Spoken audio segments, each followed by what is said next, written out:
Huan, the great wolfhound from the magical land of Valinor, who was once the loyal pet of Celegorm, a not-so-nice son of Feanor.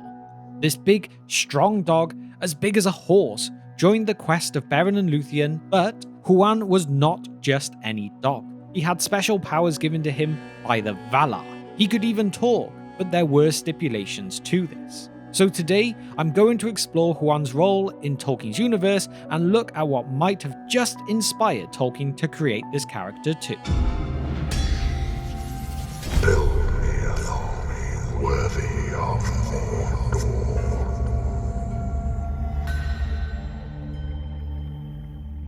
Remember everyone, if you find this video helpful, informative, or entertaining today, please remember to hit that subscribe button below. By subscribing, you'll never miss out on any of our latest videos, and you'll be supporting us to continue creating great content like this.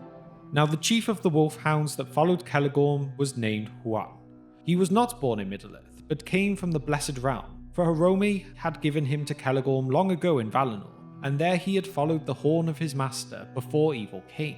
Huan followed Celegorm into exile and was faithful, and thus he too came under the doom of woe set upon the Noldor, and it was decreed that he should meet death, but not until he encountered the mightiest wolf that would ever walk the world. First, I would like to address one of the peculiarities of Huan, that he could speak only 3 times lest he die.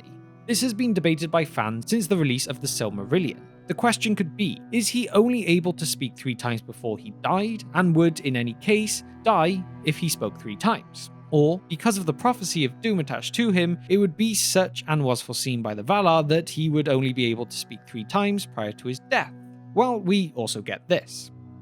And Huan understood all that was said, for he comprehended the speech of all things with voice, but it was permitted to him thrice only ere his death to speak with words. This is the promise, and its conclusion. It was also prophesied that he could not be killed until his battle with the greatest wolf that ever lived, or in this case, a werewolf. We could see this as acting much like the doom of the Witch King, a prophecy invoked by Glorfindel when he spoke, "Far off yet is his doom, and not by the hand of man shall he fall." As we saw in the culmination of this prophecy, Merry was in such a position to set up the death blow that came from Éowyn. It was a combination of events, and we are unsure of the outcome had this prophecy not been uttered, or if, in Middle-earth, such a prophetic statement acts in fulfillment of itself. The same is true of Huan, as his involvement in the story of Beren and Luthien. Prophecies by Tolkien are just such an interesting subject, isn't it?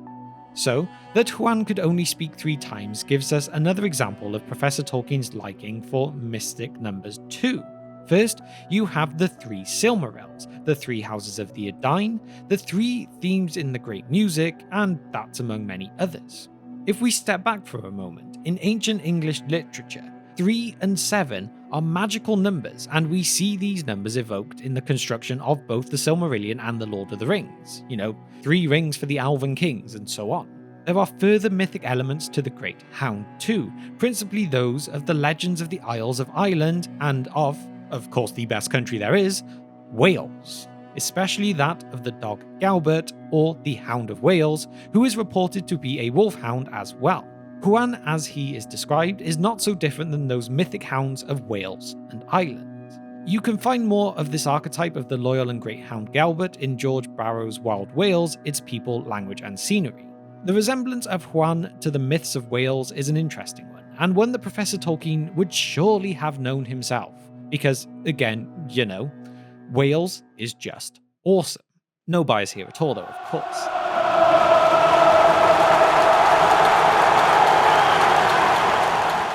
Anyway, in his earliest days, we know that Huan was the great hound of Orome, the huntsman, herald of Manwë, and the first Valar to have encountered the awakened elves.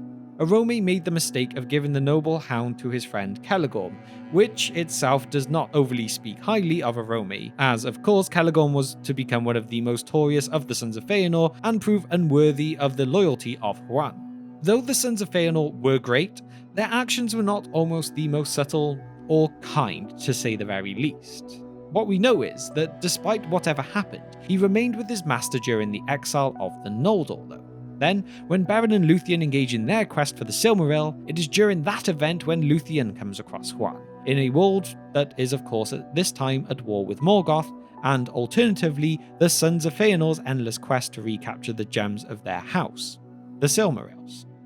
Great therefore was the good fortune that befell Tinuvial in meeting with Huan in the woods, although at first she was mortally afraid and fled.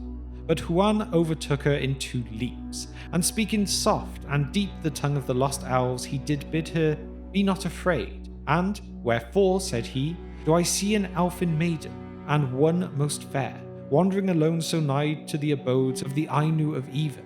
Knowest thou not these are very evil places to be in, little one, even with a companion, and they are death to the lonely?" One of the major events in Huan's life is his abandonment of his master after being brought into a plot of kidnapping Lúthien to marry her to Curufin. Which, if you are wondering why this was even happening, Curufin's desire to marry isn't motivated by love or affection. Instead, it is a strategic and selfish desire. Lúthien is the daughter of Thingol, the Elven King of Doriath, and Melian, a Maya. Her marriage would bring significant power and alliance. Moreover, Lúthien is described as the most beautiful of all living things, and her beauty must of course play a factor in the motivations of Curufin, but his desires are really just for selfish reasons. But anyway, Huan encounters the fleeing Lúthien in the forest, as we said, and he brings her to meet his master and his master's brother, of which he will come to realize is a mistake. However, as the plan of the brothers does come to light, Huan is obviously against their true desires. So, after Lúthien is entrapped by the 2 Sons of Feanor, Huan is unable to call such an elf his master and betrays him, siding with Lúthien and against their goal. Thus Huan spoke, who never before had uttered words, and but twice more did speak in elven tongue again. "Lady beloved, whom all men, whom elfinice and whom all things, with fur and fallen feathered wings, should serve and love arise, away, put on thy cloak before the day comes over Nargothrond we fly, to northern perils, thou and I." And ere he ceased, he counsel wrought, for achievement of the thing he sought. There Lúthien listened in amaze, and softly on Huan she gazed. Her arms about his neck she cast, in friendship that to death should last. At the same time that Huan is helping Lúthien here though, Sauron is the leader in Tol and Galhoth, the Isle of Werewolves. He has a special role to play in the Great Hound story, since Sauron thinks there is a prophecy about the greatest wolf to ever live, and he thinks that it refers to him, but it most certainly does not. We shall come back to this soon though. Therefore, upon the arrival of Huan and Lúthien to the Isle, Sauron sent a wolf to the bridge. Huan slew it silently. Still, Sauron sent others one by one, and one by one, Huan took them down by the throat and slew them.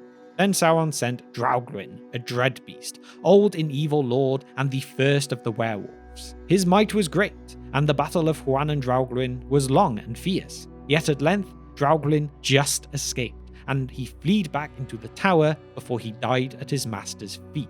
And as he died, he told Sauron, "Huan is here." This is where things got even more serious, for Sauron himself now came out, taking the form of one of the greatest wolves to ever live. However, Huan still managed to defeat him, forcing Sauron to flee. And so, now back together, Beren and Luthien make their way back to Doriath, and this is where they encounter Celegorm and Curufin again after they have been exiled from Nargothrond by Arodreth.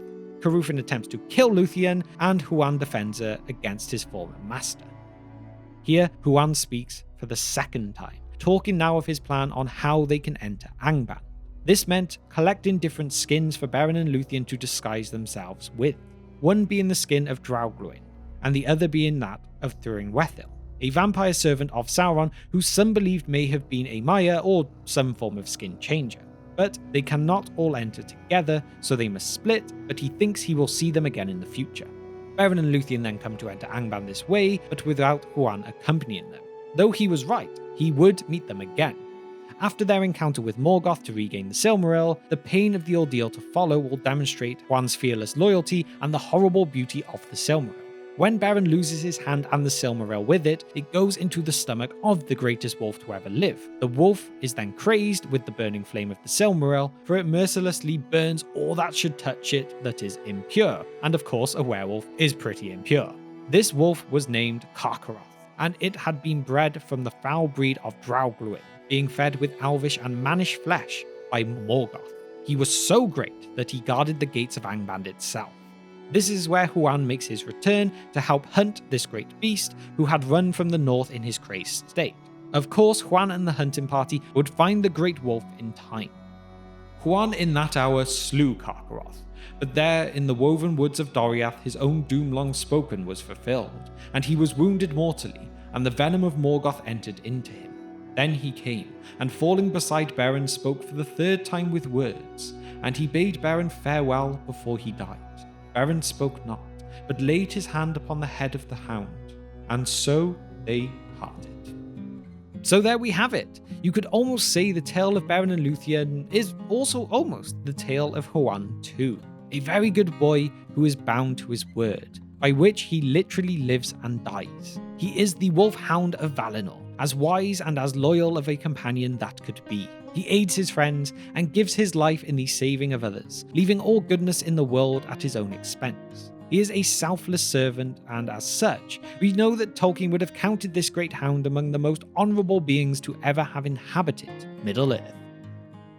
With that now though, it is time for my question of the day, which is, what are some of your favourite beasts or animals or anything of the sort from the earlier ages of Middle-earth? Is Huan one of your favourites, or are you more into the ones of evil like that of Karkaroth? Or any that I haven't mentioned today, of course, as well. Let me know all of your thoughts and opinions on this in the comment section down below. And now to shout out our patrons. You guys are continuing to support our short film The Guard. We are making good progress, and I cannot thank you all enough. We of course have the Fire Demon tier member of Nashith and the Wizard Staff tier members of Andrew and Hunter. So finally, if you've managed to reach the end of this video today and you've really enjoyed what you've seen, then please do consider hitting that subscribe button and getting that bell icon with all notifications ticked so that you will know when all future uploads go up. And so, thank you for spending just some of your time with me today, and I will see you next time on The Broken Sword.